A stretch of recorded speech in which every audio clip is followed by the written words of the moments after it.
Hi, I'm Jim Geraghty of National Review, and I'm joined by Abby McCloskey, who is the Program Director for Economic Policy at AEI.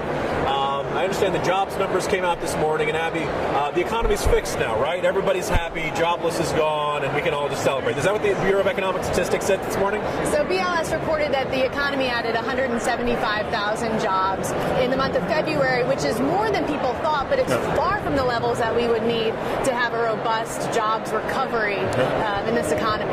Okay. In my understanding, I saw a little bit of the pre-buzz, you should say, of the jobs numbers. And it was, well, look, it's February. Snow fell everywhere. There was like 80 feet of snow in my driveway. So obviously no one went to work, and that's why the numbers were bad. Is snow, like, is something we can dismiss this month because of the weather factors, or was this a sign of, no, actually this was a kind of meh number for a kind of meh economy? Weather has a clear effect on each monthly jobs report. I think what we have to do is zoom back and not focus too much on December's numbers or January's numbers or February's numbers and look at the fuller picture. And the fuller picture is still a dismal one. We have 10.5 million people who don't have jobs but report they're actively looking for one. A third of those people have been unemployed for over 6 months, so they're desperate and their job skills are beginning to atrophy. And we have the lowest labor force participation rate in the United States that we've had since before women were entering the workforce in such large numbers. That does kind of much more match people's personal experience of a pretty crappy to meh economy. But my understanding is the Obama administration has this fantastic idea to fix it all, which is to raise the minimum wage to $10.10. Now, that'll fix all our problems, right? That'd be great. There wouldn't be any job losses from that, would there? Well, it's so confusing because the Congressional Budget Office, the federal government basically reported that it would cause 500,000 lost jobs from raising the minimum wage, as the president has proposed, to $10.10.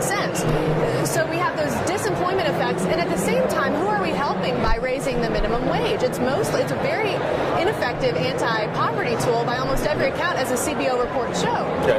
This is one of those ideas that always polls phenomenally well. You speak to most economists. Some will say it does a little bit of good. Some will say that as you point out, the job losses that are a side effect of that.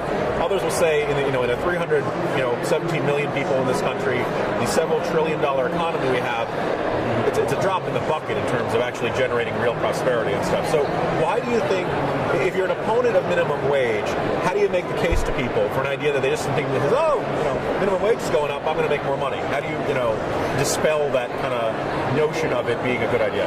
Well, it's a case of seen and unseen costs. So it's easy to bring a person and say, this woman is going to make more money if we raise the minimum wage, but it's harder to see the thousands of people who will lose their job throughout the economy, and maybe the minimum wage is just a tipping point for a worker who was otherwise maybe not adding as much value to a company as they could.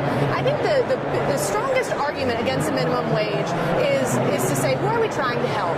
And if we're trying to help the working poor, if we want to say that no one who works full-time should live in poverty, what the president has said, a sentiment most of us can agree to, is a minimum wage a good way to do that. And when you look at minimum wage workers, half are under the age of 25, 3/4 are working part-time, and only 11% are living in poverty. So the CBO report said that if we raise the minimum wage to $10.10, we'll reduce the poverty rate in this country by less than 2%. There has to be a better way to help these people in a way that doesn't result in 500,000 other people losing their job. And so an idea that's been presented is an expansion of the EITC, which is an idea I get behind. Okay. And then I understand it's a midterm election year, and Democrats have decided income inequality is going to be their rallying cry, and that is the preeminent problem, and all of our problems stem from the richest 1%, and we've got to get them, and grab your pitchforks and torches, and thoughts on that? Does that match the public's mood, and does that make for good policy, or is this just a matter of drum beating when you don't have a great record to run on otherwise? Look, this is really playing into Americans' poor sentiment about how we're doing. It's playing into volatile growth, playing into low jobs numbers. That maybe the reason is because the rich people are taking away from the poor people, and so this message resonates. I think it leads to really damaging policy, and I think it takes us away from America's fundamental social construct, which is not that we'll have equal outcomes, but that we'll have equal opportunity. And I do think opportunity in this country is lower than it needs to be, that there are people stuck in cycles of poverty who can't get out. And I've seen very little from the Obama administration about what to do to help those people. Certainly the minimum wage is not the answer. We have to dig deeper to find out how to help help and improve opportunity in America. Good.